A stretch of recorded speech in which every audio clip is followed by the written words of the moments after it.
As Uganda prepares to commemorate World AIDS Day tomorrow, 1st December 2023 in Rakai, voices from officials from the Sexual and Reproductive Health and Rights SRHR Allaiance as well as the Uganda AIDS Commission UAC have expressed possibilities of ending the spread of HIV/AIDS as per the 2030 agenda. In light with the ongoing 16 days of activism agenda, SRHR's communications official Najjita Patricia has said that the efforts to reduce HIV spread can be done by eliminating vulnerabilities like poverty that expose girls to the disease. Information has been given about HIV and continues to be given as so.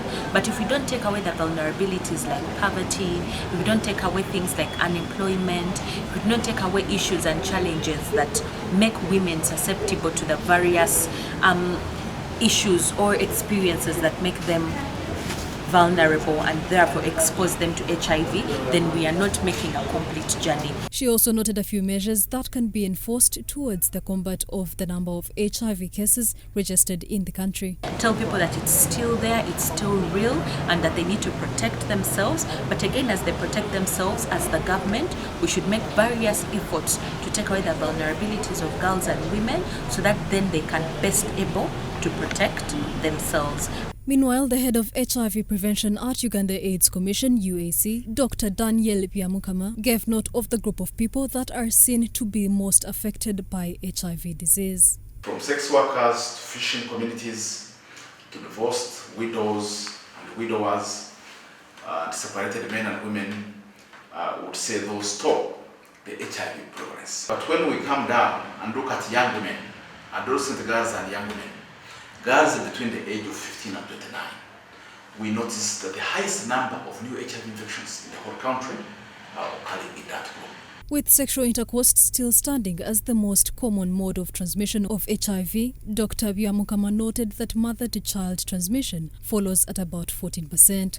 Although several campaigns have been developed to have the mother-to-child transmission capped, it is noted that some regions in the country are not adhering.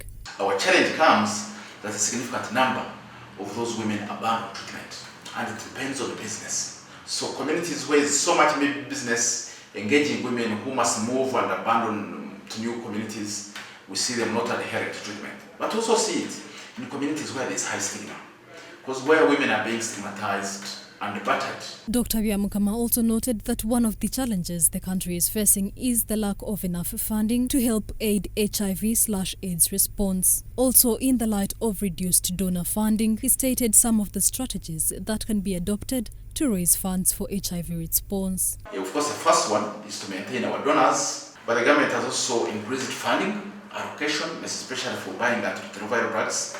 But the government has also come up with an innovation called the mainstreaming innovation, whereby every sector, every government agency has been instructed to put aside 0.1% of its budget and allocate it to mainstream HIV activities. Despite the few hiccups noted in the HIV/AIDS response, both SRHR and UAC are positive that the spread of HIV reduction can be achieved as per the 2030 agenda. But we should also continue the message that we should test and test and test, because knowing your status is the beginning to the journey of making a good and informed decision about your health. Tomorrow, Uganda will join the world to commemorate World AIDS Day 2023 in Rakai district under the theme "To follow the path that ends AIDS, the world needs to let communities lead."